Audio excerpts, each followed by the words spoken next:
In today's video, I'm going to teach you how to connect Supabase with n8n effectively.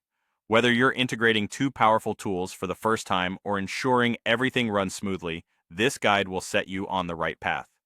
We'll cover how to acquire your Supabase credentials, create a credential in n8n, and test the connection. To get started, we'll first look into acquiring the necessary credentials from Supabase. Begin by logging into your Supabase account and selecting the project you want to work with.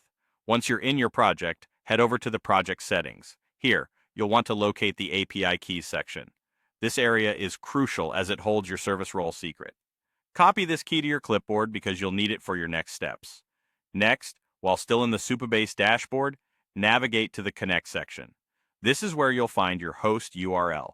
It's often referred to as the public Supabase URL for ease of access. Make sure you copy this URL as well, as it will be key to establishing a sound connection. With these details gathered, let's move on to setting up this connection within n8n. In your n8n interface, start by adding a new Supabase node to your workflow.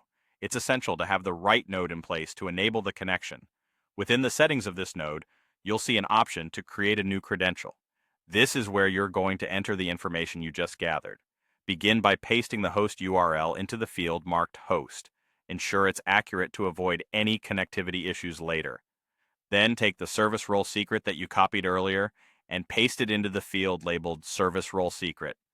This secret is crucial for the connection as it serves as a bridge between n8n and your Supabase project. Once you've entered this information, the next step is to save the new credential. Saving formalizes the connection setup, and n8n will attempt to authenticate your inputs. You'll know you've done everything correctly when a green status indicator appears. This is a visual confirmation that your connection was successful and everything is functioning as intended. Now that you have a successful connection, you can take full advantage of n8n's capabilities. Within the Supabase node, you'll have the option to select your desired table. This is where you can perform various operations such as adding new data to your vector store.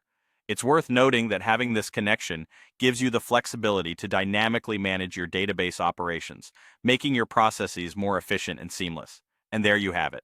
By following these steps, you've successfully connected Supabase with n8n. This setup not only enhances your workflow, but also opens up new possibilities for data management and automation. Happy integrating!